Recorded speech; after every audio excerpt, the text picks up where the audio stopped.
오뉴하우스 매일 묵상 4월 18일 묵상을 시작하겠습니다. 오늘은 고난주간 중에서 우리 예수님께서 십자가에서 고난당하시고 죽으신 날을 기념하는 성금요일입니다. 오늘 하루도 존 스토트와 함께하는 십자가 묵상을 통해 우리 예수님의 십자가의 고난과 죽음, 그리고 그를 통해서 우리에게 주신 풍성한 은혜가 무엇인지를 깊이 묵상하시는 은혜가 있길 바랍니다. 오늘 묵상의 제목은 십자가에서 계시된 하나님의 지혜와 능력입니다. 오늘의 말씀을 읽겠습니다. 고린도전서 1장 22절에서 24절입니다. 유대인은 표적을 구하고 헬라인은 지혜를 찾으나 우리는 십자가에 못 박힌 그리스도를 전하니 유대인에게는 거리끼는 것이요 이방인에게는 미련한 것이로되 오직 부르심을 받은 자들에게는 유대인이나 헬라인이나 그리스도는 하나님의 능력이요 하나님의 지혜니라. 아멘. 오늘의 묵상입니다. 바울은 로마에서 하나님의 구원의 계획을 선포한 후 그 하나님의 놀라운 지혜에 압도당해 다음과 같은 열광적인 송영을 외쳤다. 깊도다 하나님의 지혜와 지식의 풍성함이여 그의 판단은 헤아리지 못할 것이며 그의 길은 찾지 못할 것이로다. 누가 주의 마음을 알겠느냐? 누가 그의 모사가 되었느냐? 누가 주께 먼저 드려서 갚으심을 받겠느냐? 이는 만물이 주에게서 나오고 주로 말미암고 주에게로 돌아감이라. 그에게 영광이 세세에 있을지어다. 아멘.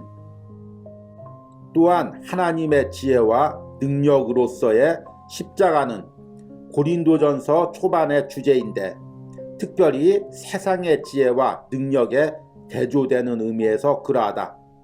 왜냐하면 그는 그것의 내용을 결정해야 할 시점에 서 있다는 것을 즉시 깨달았기 때문이다. 그가 내려야 할 결정이란 말의 지혜와 그리스도의 십자가 둘 사이에서 하나를 선택하는 것이었다. 만약 우리가 사람의 지혜를 선택한다면 십자가는 헛된 것이 되고 발가벗겨지며 완전히 파괴될 것이다. 그래서 그는 십자가의 도를 선택하는데 그는 이 도가 멸망하는 자들에게는 어리석은 것이 되지만 동시에 구원을 얻는 자들에게는 하나님의 능력이 된다는 것을 알았다. 무능한 지혜인가 아니면 어리석은 능력인가? 이것이 운명적인 선택이었다. 여기서 대안이 될 수 없는 한 가지 조합은 세상의 지혜와 하나님의 능력을 합하는 것이다. 바울이 지혜를 버리고 능력을 선택한 것, 즉 세상의 지혜를 버리고 하나님의 능력을 선택한 것은 이미 구약 성경에서 하나님이 지혜로운 자의 지혜를 파괴하고 총명한 자의 총명을 좌절시키겠다는 그분의 의도를 밝혔기 때문이다. 따라서 구원의 능력은 이 세상에 지혜에 있지 아니하고 하나님의 어리석음, 즉 십자가에 달리신 그리스도의 복음에 있다는 것이 분명해진다. 우리는 이 원리가 유대인과 그리스도인의 복음화 과정에서 기능을 발휘하는 것을 볼 수 있다. 왜냐하면 그 두 그룹은 모두 복음이 그들에게 받아들여지기 위하여 필요한 조건을 규정했기 때문이다. 그리하여 거꾸로 유대인들은 십자가를 거리끼는 것으로 이해하고 이방인들은 그것을 어리석은 것으로 이해한다. 이는 십자가가 그들에게 감동을 주기는커녕 그들을 화나게 만들기 때문이다. 하지만 하나님의 부르심을 받은 자들에게는 그가 유대인이든 그리스인이든 십자가는 정반대의 것이다. 비록 연약함 속에서 십자가에 못 박혔지만 그리스도께서는 하나님의 능력이시며 비록 외관상으로는 어리석게 보이지만 하나님의 지혜이시다. 십자가의 복음은 결코 인기 있는 메시지가 되지 못할 것이다. 왜냐하면 이 복음은 우리의 교만한 지성과 성격을 낮추기 때문이다. 그러나 십자가에 달린 그리스도는 하나님의 지혜이면서 동시에 우리의 지혜다. 왜냐하면 십자가는 죄인을 구원함에 있어서 그분의 사랑과 공의를 만족시키기 위한 하나님의 방법이기 때문이다. 그러므로 십자가는 또한 하나님의 능력, 즉 모든 믿는 자에게 구원을 주시는 하나님의 능력이다. 아멘. 존 스토트와 함께하는 십자가 묵상. 오늘의 묵상 해석입니다. 앞에서 언급했듯이 오늘은 고난주간 중에서 우리 예수님께서 십자가에서 죽으신 금요일입니다.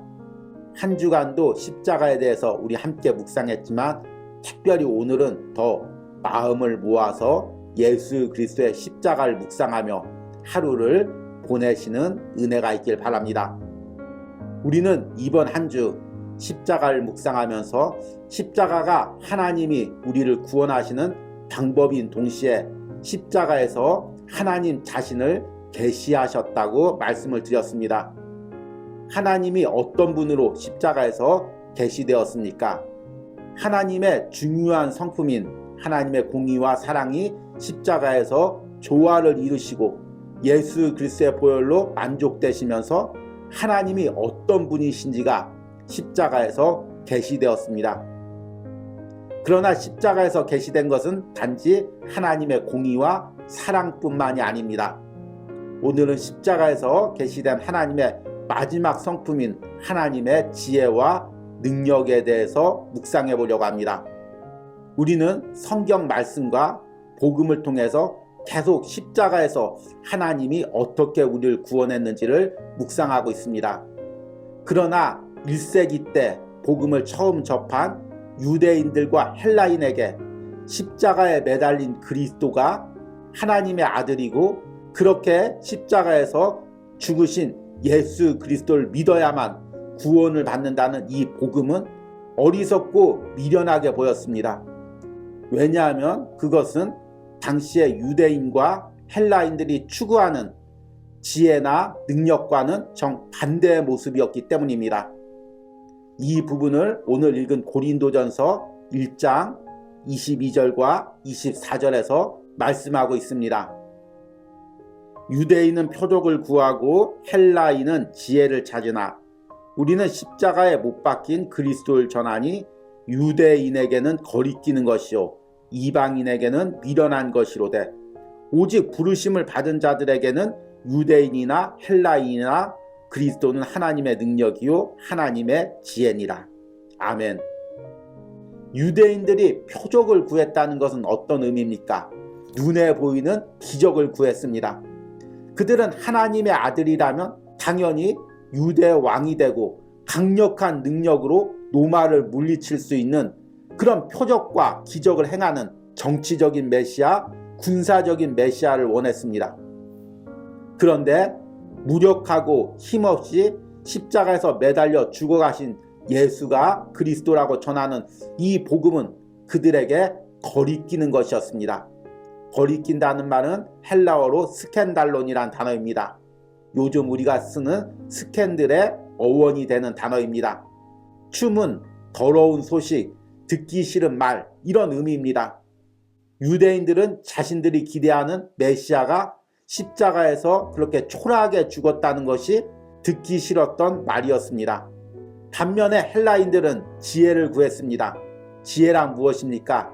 이성적으로 납득이 되는 것입니다. 그런데 하나님의 아들이 낮고 낮은 마구간에서 태어나시고 몫으로 천하게 사시다가 십자가에서 무기력하게 죽었다는 이것은 이성적으로 납득이 될 수가 없습니다. 그래서 미련한 소리처럼 들렸습니다. 단지 성령을 통해서 그 마음이 열린 자, 하나님의 복음을 들을 수 있는 자들, 그리스도인에게만 십자가가 하나님의 지혜와 능력으로 들렸습니다. 그래서 오늘 읽지 않은 본문에서 바울은 하나님께서 세상의 지혜와 총명을 멸하셨다고 이야기하고 있습니다. 세상에 똑똑한 사람, 세상에서 잘난 사람들은 복음을 받아들이지 않는다는 의미입니다. 오히려 그것을 미련하고 어리석게 생각합니다. 그러나 복음을 받아들인 자들은 복음의 빛 가운데서 십자가를 보면 그것이 얼마나 놀라운 하나님의 지혜와 능력인지를 비로소 깨닫게 됩니다. 십자가가 왜 하나님의 지혜와 능력입니까? 우리가 그동안 계속 묵상했습니다. 도저히 인간의 생각으로는 조화를 이룰 수 없는 하나님의 공의와 사랑이 십자가에서 조화를 이루고 그 십자가에 달리신 예수 그리스도의 보혈로 우리의 모든 죄를 씻기고 구원하셨기에 십자가가 하나님의 지혜이고 능력이었던 것입니다. 이렇게 십자가를 받아들이는 반응은 지금 이 시대도 마찬가지입니다. 많은 사람들이 십자가를 미련하고 어리석게 봅니다. 십자가의 복음을 조롱하고 거부합니다. 이것이 교회 밖에서는 당연한 이야기지만 때로는 교회 안에서도 우리 가운데 이런 모습이 있을 수가 있습니다. 우리가 십자가의 구원을 믿고 십자가의 방법대로 신앙생활을 한다는 것은 무슨 의미입니까? 우리의 구원이 오직 예수 그리스도의 보혈에 있고 우리가 신앙생활하는 가정도 세상 사람들처럼 높아지고 힘을 휘두르고 약한 사람을 짓밟는 것이 아니라 예수님처럼 낮아지고 고난당하시고 때로는 핍박당할 때 오히려 그곳에서 하나님의 지혜와 능력과 역사가 벌어진다는 것을 믿는 것입니다. 그런데 이런 복음은 예전이나 지금이나 인기가 없습니다. 그래서 교회 안에서도 십자가의 복음 대신 예수님 잘 믿으면 기적이 일어나고 높아지고 그리고 우리를 대적하는 세력들은 밟아야 되고 우리는 높아져야 되고 우리는 세상에서 우뚝 서야 된다. 이런 잘못된 복음을 가르칩니다. 왜냐하면 이런 복음이 사람들에게 인기가 있기 때문입니다. 이런 복음을 전하는 곳에 사람들이 모이기 때문입니다. 이런 복음이 사람들을 흥분시키기 때문입니다. 그러나 오늘 고난주간 금요일에 우리가 다시 한번 십자가를 묵상해 보시기 바랍니다. 왜 우리 예수님이 십자가에서 죽으셨습니까? 왜 십자가의 길을 걸어가셔야 했습니까? 그리고 왜 그 길을 자신의 제자들에게 따라오라고 말씀하셨습니까? 그 십자가의 방법이 그 십자가의 길이 하나님의 지혜이고 능력이기 때문입니다. 여러분, 낮아지는 것을 두려워하지 마시기 바랍니다. 고난당하는 것을 두려워하시지 마시기 바랍니다. 사람들에게 조롱과 멸시당하는 것을 두려워하지 마시기 바랍니다. 그곳에서 하나님의 능력과 역사가 일어납니다. 또한 우리가 다른 복음이 아닌 십자가의 복음만 붙드시기 바랍니다. 오직 우리의 구원이 예수 그리스도의 십자가에 있음을 믿고 이것을 붙들고 믿고 전하는데 부끄러워하지 않는 삶을 사시는 은혜가 있기를 소망합니다. 오늘의 적용과 기도입니다. 내가 성경의 십자가의 방법이 어리석게 보였을 때는 언제입니까? 또 내가 세상에서 이 십자가의 방법으로 살 때 그것이 어리석게 느껴질 때는 언제입니까? 십자가가 하나님의 지혜이며 내가 십자가의 방법으로 살 때 하나님의 능력이 내게 있음을 확신케 해달라는 기도를 드리시기 바랍니다. 우리 함께 기도하겠습니다. 유대인은 표적을 구하고 헬라인은 지혜를 찾으나 우리는 십자가에 못 박힌 그리스도를 전하니 유대인에게는 거리끼는 것이요 이방인에게는 미련한 것이로되 오직 부르심을 받은 자들에게는 유대인이나 헬라인이나 그리스도는 하나님의 능력이요 하나님의 지혜니라. 아멘. 주님, 예수 그리스도의 십자가의 복음이 전파될 때 유대인들에게는 거리끼는 것이었고 헬라인들에게는 미련한 것이었습니다. 이것은 지금 이 시대에도 마찬가지입니다. 세상에서 잘 나가는 사람, 똑똑한 사람, 성공한 사람, 부족함이 없는 사람들에게 십자가의 복음은 거리끼는 것이요 어리석은 것입니다. 그러나 그때나 지금이나 십자가의 복음은 하나님의 지혜이고 하나님의 능력입니다. 하나님께서 십자가의 방법으로 온 인류를 구원하셨고 마귀의 세력을 멸하셨으며 죄에 종된 우리를 자유케 하셨습니다. 그리고 그 십자가의 능력으로 세상을 이기고 마귀를 이기고 죄를 이기고 살아갈 수 있는 능력을 우리에게 주셨습니다. 주님, 우리가 십자가의 복음을 붙들고 그 십자가의 능력으로 살아가게 하여 주시옵소서. 때로는 예수님처럼 골고다의 길을 걸을 때도, 때로는 예수님처럼 멸시와 천대를 받을 때도, 때로는 예수님처럼 고난당할 때도 이 과정을 통해서 하나님의 지혜와 능력이 나를 통해 나타남을 의심치 않게 하여 주시옵소서. 낮아진 자를 높이시는 하나님의 권능이 내 삶에 함께 있음을 믿게 하여 주시옵소서. 이 묵상에 동참하는 모든 심령들이 한 주간 고난주간 묵상과 기도를 통해 이 십자가의 능력을 더욱더 경험하게 하여 주시옵소서. 예수님의 이름으로 기도했습니다. 아멘.